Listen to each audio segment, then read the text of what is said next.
Sa ngalan ng Ama, ng Anak at ng Espiritu Santo, Amen. sumainyo ang Panginoon. At sumayo rin.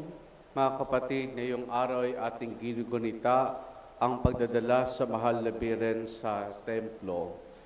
Ito'y bahagi ng natawag nating unhistorical fact ng ating simbahan na natala sa Proto-Evangelium ni Santiago na matapos manalangin ni Santa Ana at San Joaquin para sa ipagkalooban ng anak, itidinilig ng Diyos. At nung magtatlong taong gulang ang mahal na Birhen Maria, siya ay dinala sa templo bilang pagtupad sa pangako ng mag-asawa na itatalaga at iaalay nila ang kanilang anak sa Panginoon. Mga kapatid, sa pasimula po ng ating pagdiriwang ng banal na misa, upang tayo maging marapat makibahagi, aminin natin ang ating mga kasalanan.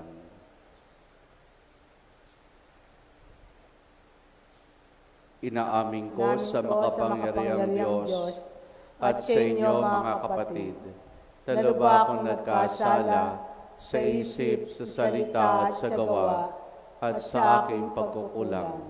Kaya sinasamo ko sa mahal na Birheng Maria, sa lahat ng mga anghel at mga banal, at sa inyo mga kapatid na ako'y panalangin sa Panginoong ating Diyos.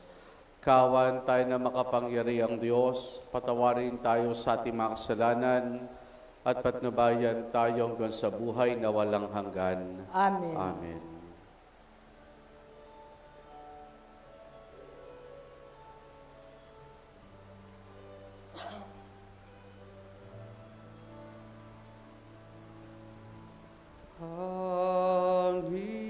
Panginoon, kawan mo kami.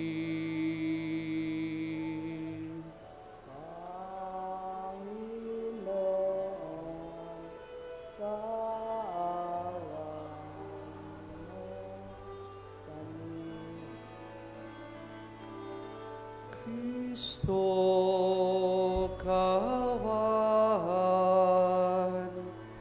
mo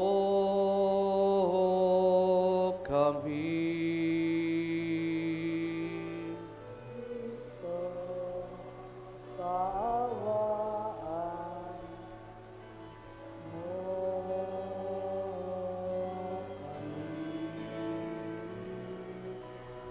Panginoon, kawan mo kami.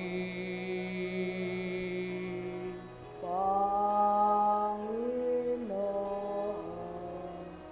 kaawaan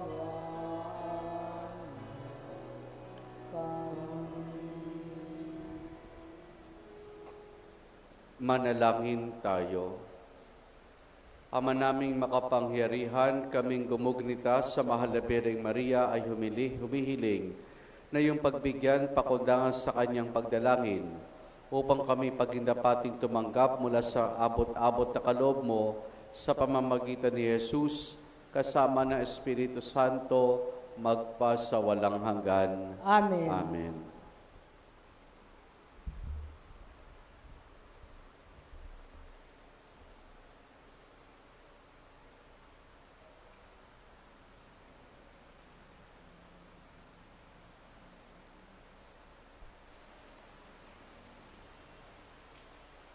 Ang salita ng Diyos mula sa ikalawang sulat ng aklat ng Makabeyo. Noong mga araw na iyon, may isang matanda at iginagalang na guro ng kautusan, siya si Eliezer. Nakatuwaan niyang siya ipakanin ng baboy, kaya't pinilit niyang magbuka ng bibig. Sa pag-iwas niyang makapitan ng kasamaan, pinili na niya ang mamatay na marangal.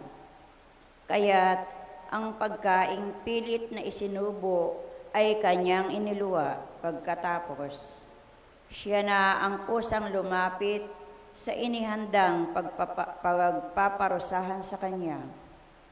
Ipinakita niya na dapat maglakas loob ang sinuman na tumangging kumain ng pagkaing labag sa kautusan at ito'y mga hulugan ng kanyang kamatayan.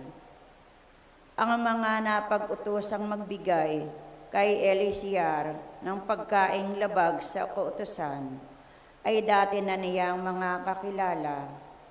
Kaya't dahil sa pagmamalasakit nila kay Eliezer, kinausap nila siya ng lihim. Pinapaghanda niya sila ng karneng hindi ipinagbabawal at ipinayo na magkunwari siya ang karneng baboy na ibibigay sa kanya ang kakainin niya. Ngunit ang totoo, ang dali niya ang kanyang kakanin. Sa paraang ito, maliligtas siya sa kamatayan. Subalit, ang kagandahang loob na ito ay magalang niyang tinanggihan. Buo na ang kanyang pasiya, matanda na siya at maputi na ang kanyang buhok. Naalaala niyang sa pagkabatay, naging tapat siya sa kautusan ng Diyos. Kaya't sumagot siya, "Patayin na ninyo ako ngayon din. Sa gulang kong ito'y hindi na dapat magkunwari pa. Ano na lang ang sasabihin ng mga kabataan kung hindi ako mananatiling tapat?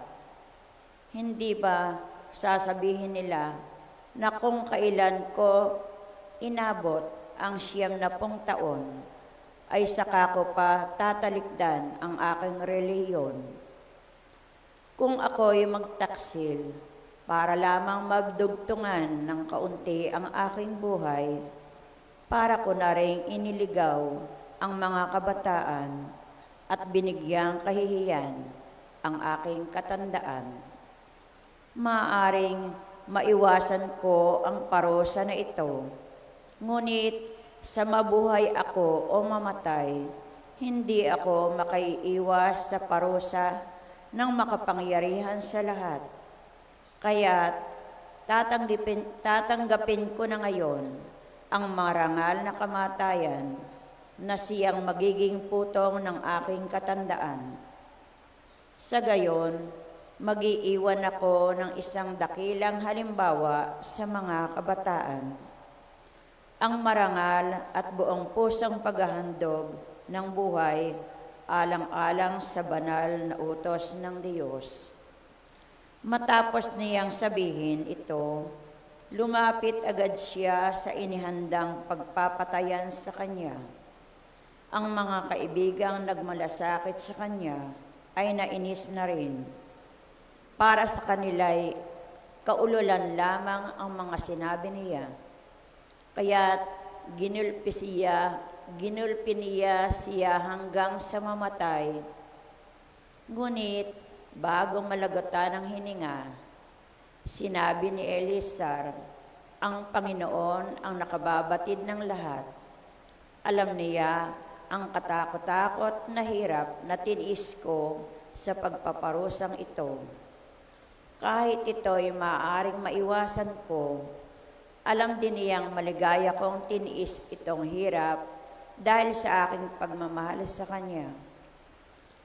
Namatay nga si Eliezer, ngunit siya'y nag-iwan ng isang halimbawa ng magiging uliran sa tapang at di malilimutang katangian ng pag-uugali, hindi lamang para sa mga kabataan, kundi para rin sa buong bansa. Ang salita ng Diyos. Salamat sa Diyos. Salmong tugunan. Ako'y itinataguyod ng aking Panginoong Diyos. Ako'y tinataguyod ng aking Panginoong Diyos. O Panginoon ko, kay raming kaaway, sa abang lingkod mo ay kumakalaban.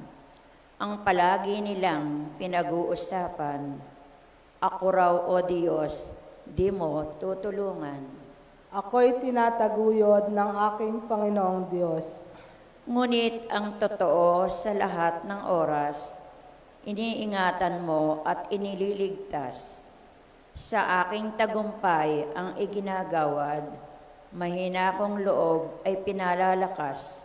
Kaya ikaw poon ng aking tawagan, sinagot mo ako sa bundok na banal. Ako'y tinataguyod ng aking Panginoong Diyos.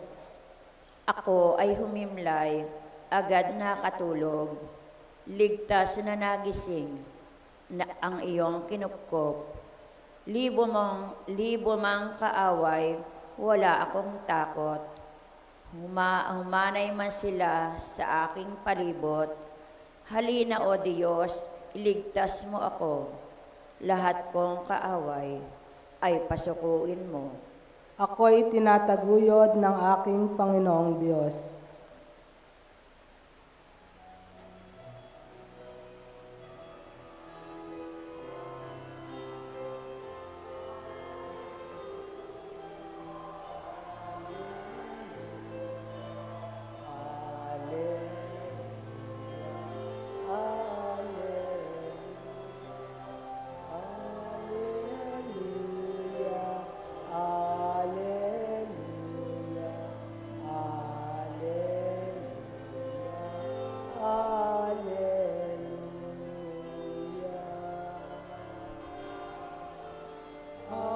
Hallelujah.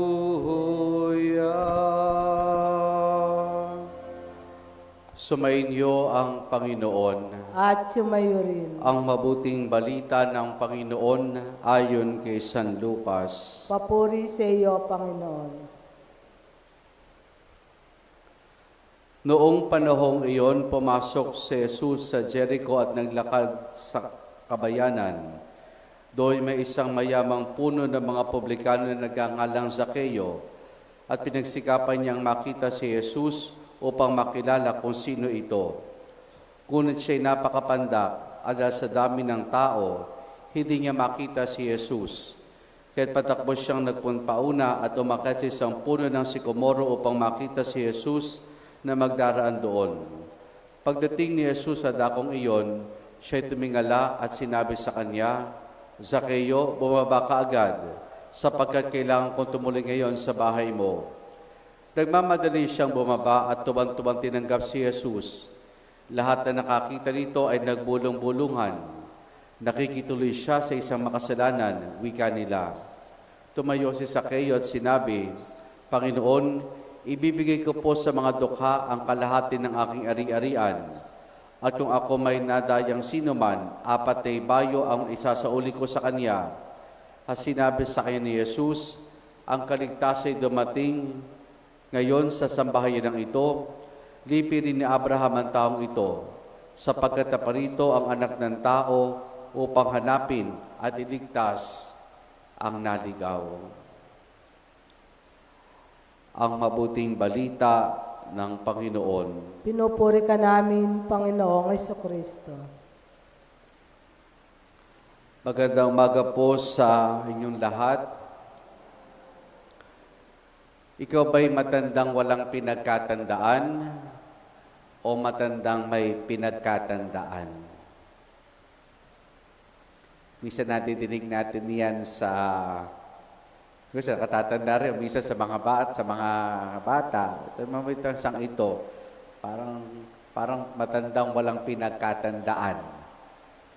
Mga kapatid, maganda po ipinapayag sa atin sa ating unang pagbasa mula po sa ikalawang aklat ng Makabeo. Iti tungkol kay isang Hudyo na nagngangalang Eleazar.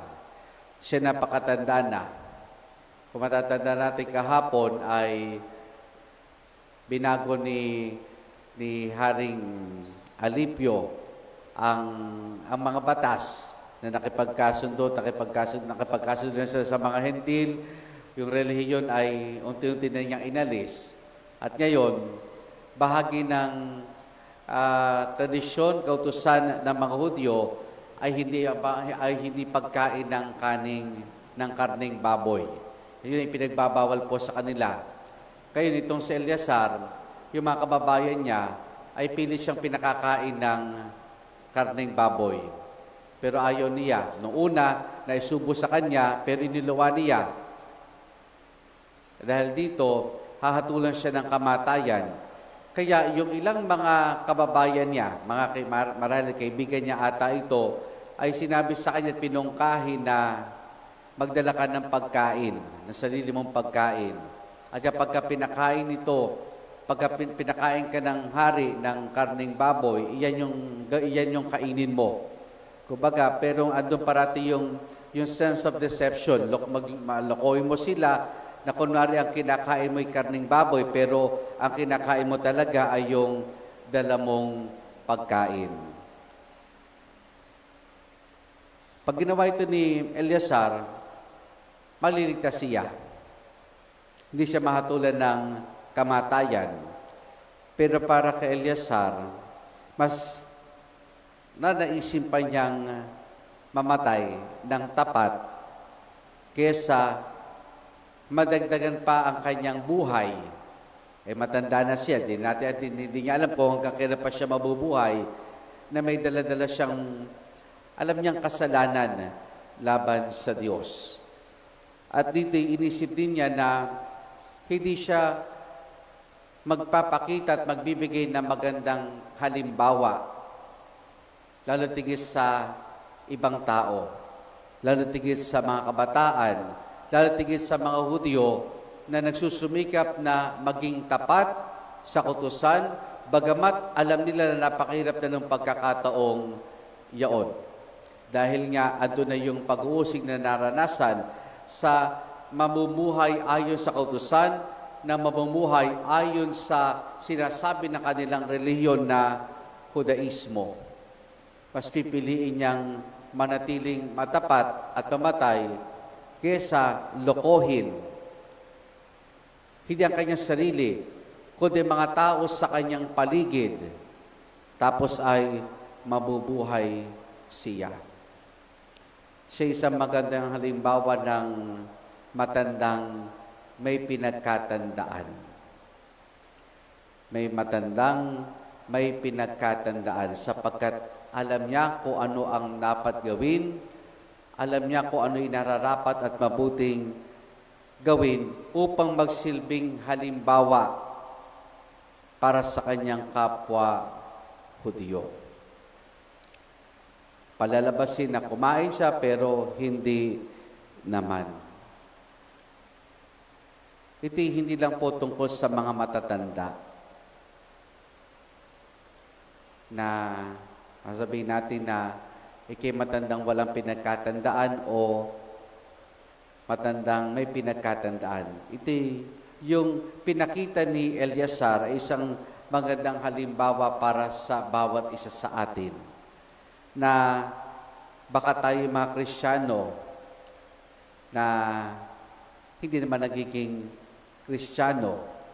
Kumbaga, sa papel, sa certificate ng binyag, Katoliko tayo, pero kamusta naman kaya ang pamamaraan ng ating pamumuhay? Maring kilala tayo bilang naglilingkod sa simbahan, pero kamusta naman ang pagkitungo natin sa ating kapwa-tao?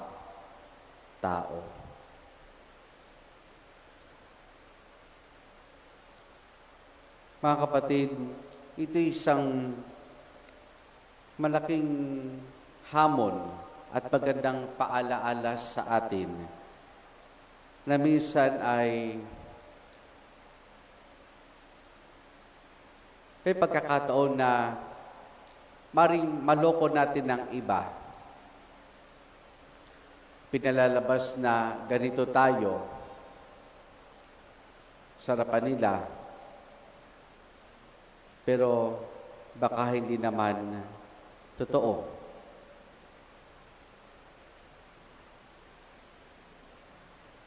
Minsan, sa katotohanan, we're more concerned with our appearance than in reality. Kung di makikita sa atin sa labas, kaya pinagtutunan natin ng pansin. Pero kung ano yung nilalaman ng ating kalooban, yun ang hindi nakikita ng tao, pero hindi nakikita ng Diyos. Hindi nilalaman ng tao, pero hindi nalalaman ng Diyos. Si Eleazar ay isang halimbawa ng tao na buong buhay niya pinagsimikapang maging tapat sa Diyos. Walang panloloko, walang pandaraya. Bagamat itong katapatan niya ay naging daan para sa kanyang kamatayan. Mas pipiliin ba niyang mamatay kaysa hindi maging tapat sa Diyos o dili kaya ay lokohin ang kanyang kapwa-tao. Nawa mga kapatid, tayo sa tulong ng biyaya ng Diyos ay manatiling tapat.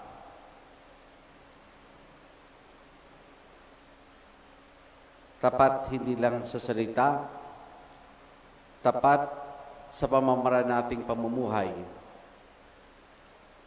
bilang mga Kristiyano. Amen.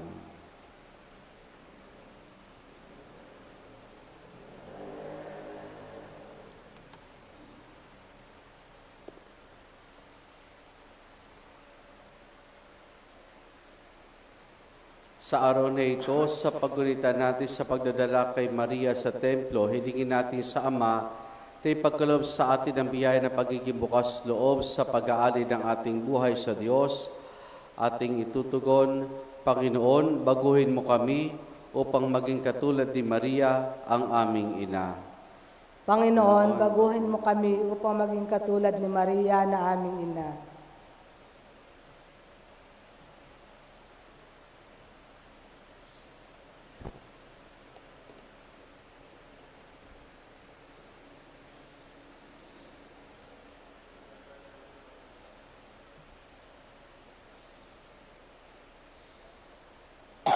Ang paglilingkod ng mga lalaki at babae naway ialay ng simbahan bilang karapat-dapat na handog sa Diyos. Manalangin tayo sa Panginoon. Panginoon, baguhin mo kami upang maging karapat-dapat na katulad ng iyong ina. Ang lahat ng sumasampalataya kay Kristo, naway dinggin ang tinig ng Diyos na nanawagan sa lahat upang maging banal. Manalangin tayo sa Panginoon. Panginoon, baguhin mo kami upang maging karapat-dapat na tulad ng iyong ina. Ang halimbawa ni Maria, naway magningning sa pamamagitan ng buhay ng mga taong itinalaga sa Diyos. Manalangin tayo sa Panginoon. Panginoon, baguhin mo kami upang maging karapat-dapat na tulad ng iyong ina. Ang mga may sakit at mga nagdurusa, naway maramdaman ang presensya ni Kristo sa pamamagitan ng ating nakapagpapasiglang presensya. Manalangin tayo sa Panginoon. Panginoon, baguhin mo kami upang maging karapat-dapat na tulad ng iyong ina. Ang mga yumao, naway maging karapat-dapat ang kanilang sakripisyo sa pamamagitan ng ating matuwid na pamumuhay. Manalangin tayo sa Panginoon. Panginoon, baguhin mo kami upang maging karapat-dapat na katulad ng iyong ina. Panginoon, ipagkalobos na kami tulad ni Maria ay tumugon ng pagsang-ayon sa iyong kalooban at pa rin ito sa aming mga buhay. Hinihiling namin ito sa pamamagitan ni Jesus na aming Panginoon. Amen.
Manalangin kayo mga kapatid upang ang paghahain natin ay kalugdan ng Diyos amang makapangyarihan. Tanggapin nawa ng Panginoon itong paghahain sa iyong mga kamay, sa kapurihan niya at karangalan sa ating kapakinabangan at sa buong sambayanan niyang banal. Ama naming lumikha, sa pagitan namin sa mahal na Birhen, hinihiling namin ang aming paghahain ay lakipan mo ng kapupunan upang kami maging handog na ikinalulugod mo kailanman sa pamamagitan ni Jesus kasama ng Espiritu Santo magpasawalang hanggan. Amen. Sumainyo ang Panginoon. At sumayo rin. Taas sa Diyos sa inyong puso at diwa. Tinaas na namin sa Panginoon. Pasalamatan natin ang Panginoong ating Diyos. Marapat na siya ay pasalamatan. Ama naming makapangyarihan, tunay nga marapat na ikaw ay aming pasalamatan. Ngayon aming ginugunita ang pagdadala sa mahal na Birhen sa templo. Bukod mong pinagpalang maging sa babaeng lahat, ang mahal na Birheng totoong mapalad, na iyong piniling maging ina ng iyong anak noong sugo mo siya bilang aming Mesiyas. Sa kapangyarihan ng Espiritong Banal, ang Birheng Maria naging inang tunay ng iyong anak na kanya isinilang bilang liwanag dito sa sanlibutan. Kaya kaisa ng mga anghel, nagsisiawit ng papuri sa nang walang humpay sa kalangitan, kami nagbubunyi sa iyong kadakilaan.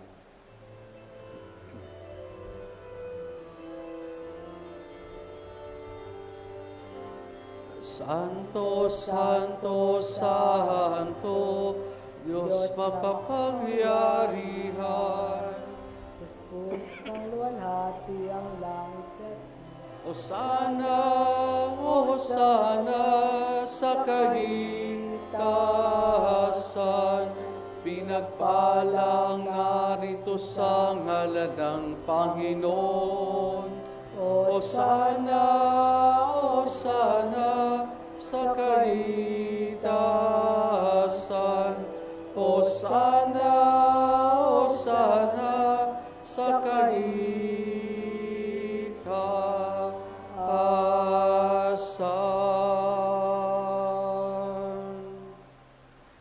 Ama naming banal, ikaw ang bukal ng tanang kabanalan.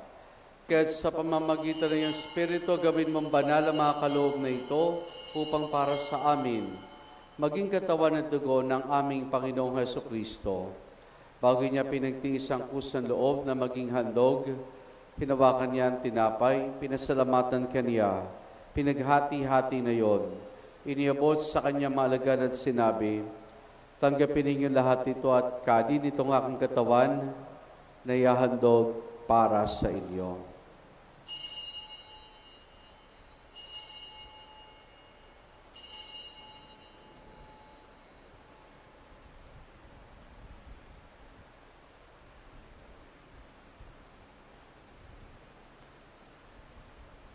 Gayun din naman nang matapos ang hapunan, hinawakan niya ang kalis.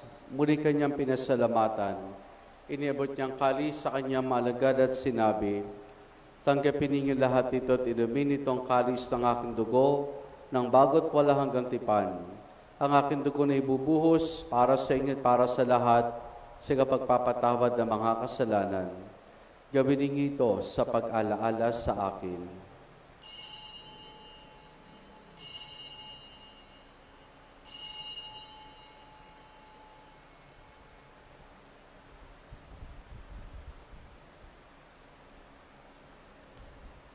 Ang misteryo ng ating pananampalataya.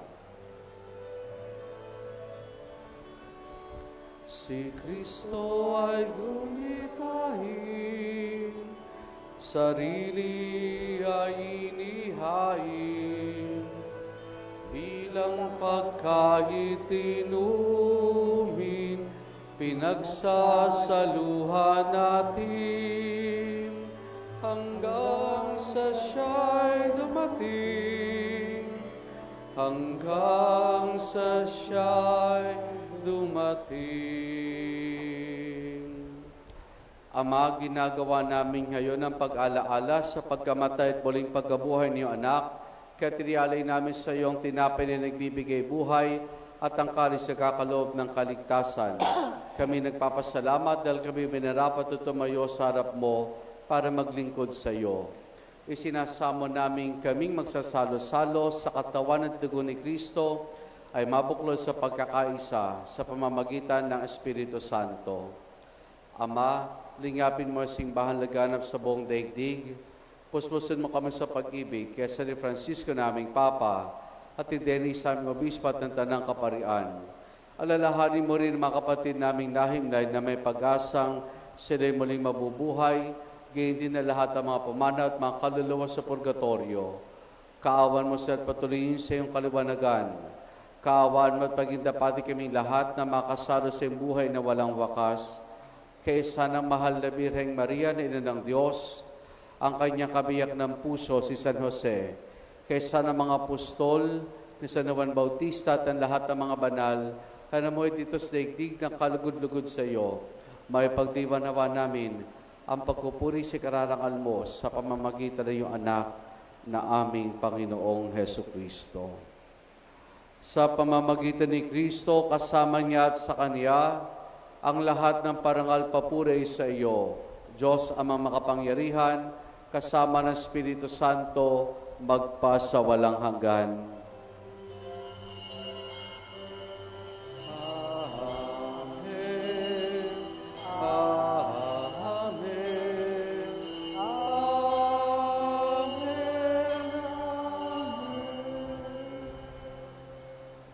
Sa tagubiling manakagagaling na utos, sa turo ni Jesus na Panginoon natin at Diyos, ipahayag natin ng lakas loob.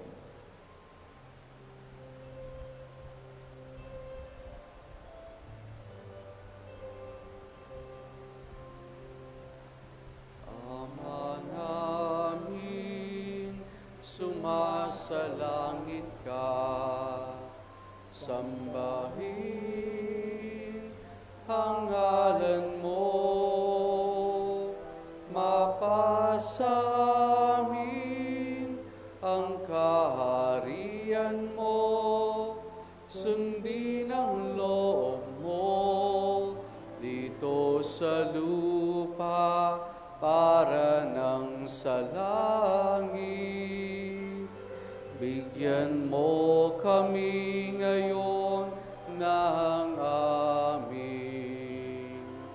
kakanin sa araw-araw at patawarin mo kami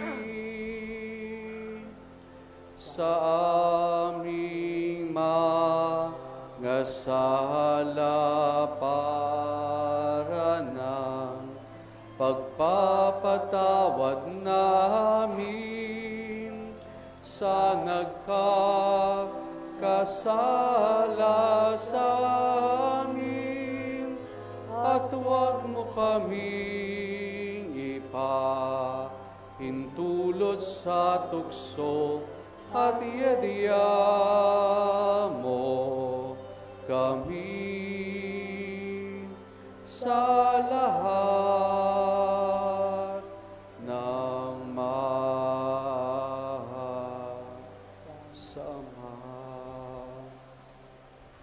Hinihiling namin kay Medias sa lahat ng masama, pagkalooban ng kapayapaan araw-araw, iligtas sa kasalanan, at ilios lahat ng kapahamakan, samantalang aming masayang pinananabikan ang dakilang araw ng pagkapahayag ng tagapagligtas naming si Jesu Kristo. Sapagkat iyo ang kaharian at ang kapangyarihan at ang kapurihan magpakailanman. Amen. Panginoong Jesucristo, sinabi mo sa iyong mga apostol, kapayapaan ang iniwan ko sa inyong aking kapayapaan, ang ibinibigay ko sa inyo. Tunghayan mo ang aming pananampalataya at huwag ang aming mga pagkakasala. Pagkalooban mo kami ng kapayapaan at pagkakaisa ayon sa iyong kalooban, kasama ng Espiritu Santo, magpa sa walang hanggan. Amen. Ang kapayapaan ng Panginoon ay lagi nawang sumainyo. At sumayo rin. Mga kapatid, maghangad at pagbahagi tayo ng kapayapaan ni Jesus sa isa't isa. Peace be with you po.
Narito si Jesus, ang kordero ng Diyos.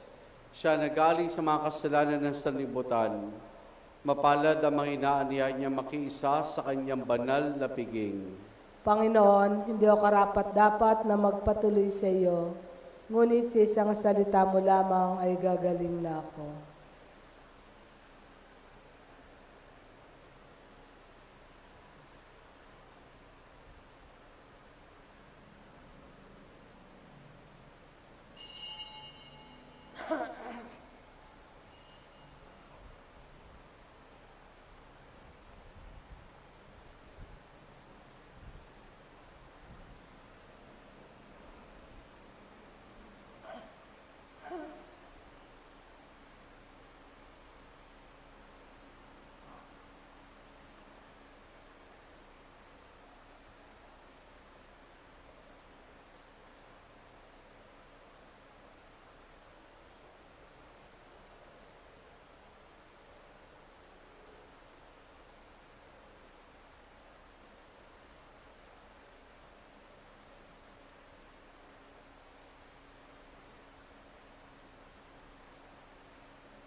Manalangin tayo. Ama naming mapagmahal, sa pagsasalo namin sa banal na pagkinabang, ang inyong kagandahang loob ay aming hinihiling upang ang pagkaparangal namin sa mahal na Birhen at pagtulad namin sa Kanya ay magpagindapat naming paglingkuran ang sa kaloob mong kaligtasan sa pamamagitan ni Jesus kasama ng Espiritu Santo magpasawalang hanggan. Amen. Sumainyo ang Panginoon At sumayo rin. at pagpalain tayong lahat ng mabutit mapagmahal na Diyos Ama, Anak at Espiritu Santo. Naialay na natin ang pagdiriwan ng banal na misa, humahit tayo at patuloy na maging tapat na mga Kristiyano. Salamat sa Diyos. Purihin po natin ang ating Panginoon.